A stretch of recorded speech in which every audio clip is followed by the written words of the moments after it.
अब तेजस्वी यादव को चुल्लू भर पानी खोजना चाहिए और चुल्लू भर पानी खोजकर अपने आप से पूछना चाहिए कि अब हमको आगे क्या करना है। यह हम इसलिए कह रहे हैं क्योंकि परसों रात को 12 बजे 1 बजे जब छात्र से एक तेजस्वी यादव मिलते हैं तो वो छात्र कहता है कि हम सरकारी नौकरी के लिए तैयारी करते हैं, आप बस पेपर लीक मत होने दीजिएगा। तेजस्वी कहते हैं कि हम पेपर लीक नहीं होने देंगे, तुम खूब बढ़िया से तैयारी करो। और आज बीएसएससी का एग्जाम था और एग्जाम के पहले पेपर लीक हो गया। 9 लाख परीक्षार्थी इसमें भाग ले रहे थे, मतलब कि 9 लाख पूरे बिहार से अभ्यर्थी इसमें परीक्षा दे रहे थे। 23 आज है, कल 24 है और दोनों दिन परीक्षा है। लेकिन आज वाले परीक्षा के पहले ही पेपर लीक हो गया। जब परीक्षा देकर परीक्षार्थी बाहर निकले तब उनको पेपर दिखाया गया, तब उन्होंने कहा कि हमसे तो हुबहू यही सवाल पूछा गया था। आगे हम आपको बीएसएससी जो ग्रेजुएट लेवल का एक एग्जाम है उसकी परीक्षा का पेपर परीक्षा के दिन उसके पहले ही कैसे लीक हुआ सब कुछ बताएंगे। बाकी नमस्कार, मेरा नाम है मोहित कुमार सिंह और आप जनता जंक्शन देख रहे हैं। तेजस्वी यादव चाहे दावा लाख कर ले कि हम पेपर लीक नहीं होने देंगे, पहले जो होता था भले होता था, अब नहीं हो पाएगा। लेकिन बीपीएससी के बाद अब बीएसएससी का पेपर लीक हो गया। बीएसएससी का आज और कल एग्जाम था, लगभग 9 लाख परीक्षार्थी इसमें शामिल हो रहे हैं और कल वाला परीक्षा अभी होगा।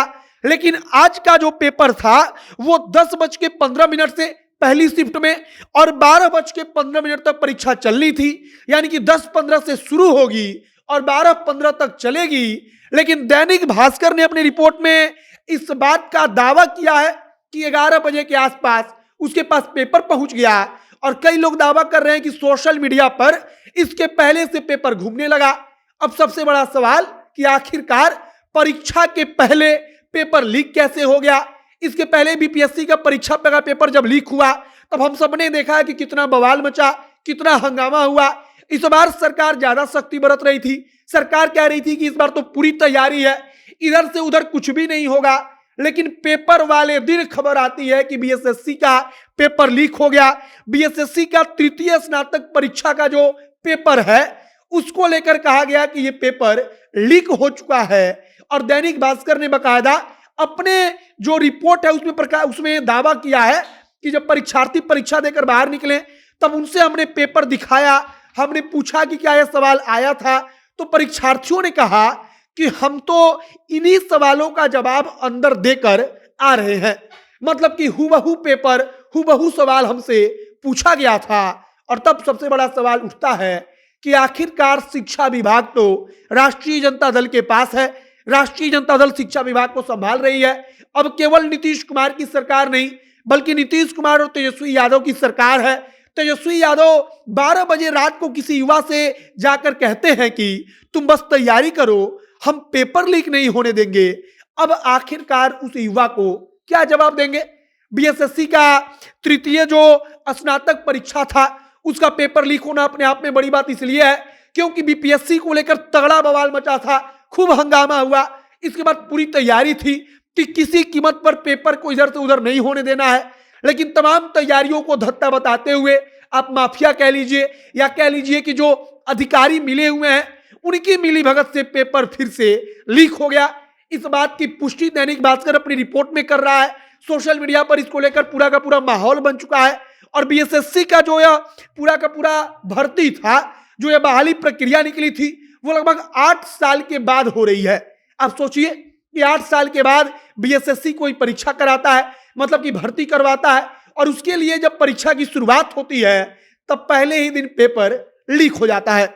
अब आगे देखना होगा कि इस पर सरकार की क्या प्रतिक्रिया आती है, पेपर लीक को लेकर क्या कुछ सरकार कहती है। और खासकर तेजस्वी जो हर जगह से दावा कर रहे थे, दम भर रहे थे कि पेपर लीक भूल जाइए, अब पहले वाला सिस्टम नहीं रहा, हमारी सरकार है, हम आ गए अब सरकार में, अब सब बदल देंगे।